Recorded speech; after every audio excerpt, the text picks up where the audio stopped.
If we could just say 3 things, everything would be so much better for us as human beings. The first thing is, please.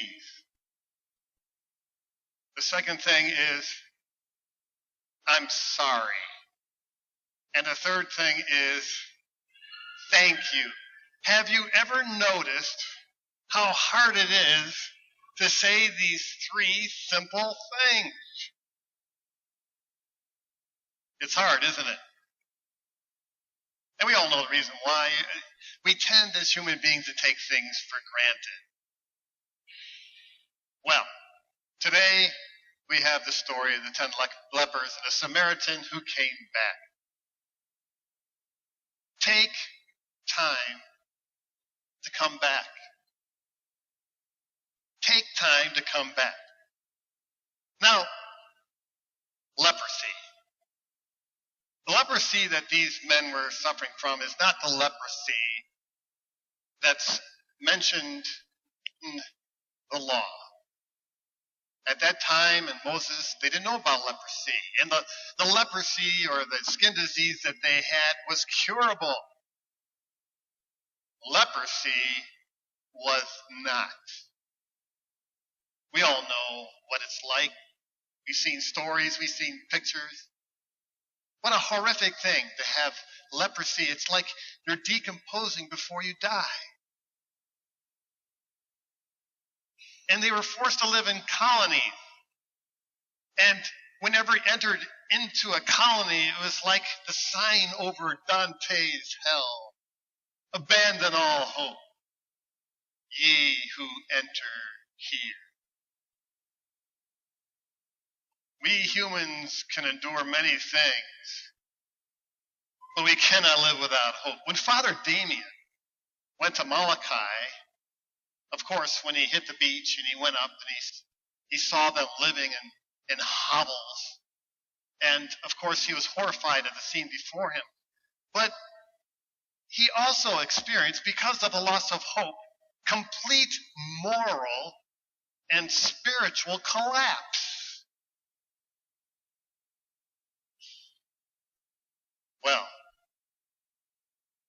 probably the same thing happened to these 10 lepers. They were the walking dead. Hunger drove them into society as thieves and beggars. People out of fear and disgust would drive them away with stones and curses. The very sight of them and their foul odor was like a horror movie made real. Then Jesus walks into their lives. The spark of hope leaps from the ashes of their despair.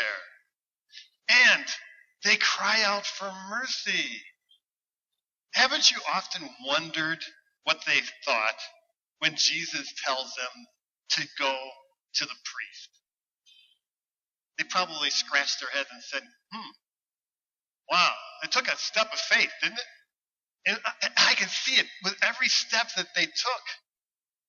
Gradually, they started healing. And I'm sure at first they said, no, I'm imagining this, huh? And as they went along, they saw that they were being cleared up. Can you imagine the joy with which they ran to the priest? Well, the story leaves us with 2 questions. Why did the one come back? Well, he wanted to worship. He wanted to give thanks. He wanted to connect and relate with the one who healed him. Note that he was a Samaritan. And Jesus calls him a foreigner. And the exact same word in the Greek for foreigner is used on a limestone tablet that has been unearthed that was actually at the temple. It said, no foreigners are allowed beyond this point into the temple precinct. So this Samaritan, he was a foreigner. He was an outcast in 2 ways. a foreigner in that he was a leper. What was it about him that he came back? Well, he possessed a genuine humility of heart. Now, this begs the question, why did the others not come back? Or why do people not give thanks? Why is ours such a thankless world? Well, pride. A deep-seated belief that we are deserving. Though the 9 cried out for mercy, which means undeserved favor, and they received it, they took it for granted.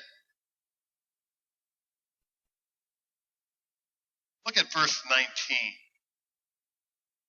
But Jesus said to the one who did come back, "Rise, go your way, your faith has made you well." Well,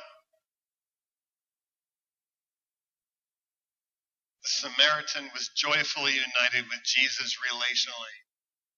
I think he got something that the 9 didn't get, don't you? Where are we this morning? You know, at every Mass we say the Sursum Corda. You know what that is? Lift up your hearts. Let us give thanks unto the Lord our God. Do we really mean it when we say it, or is this something that sort of tumbles out of our mouths? Take time to come back. Today we are focusing on giving our time to Jesus.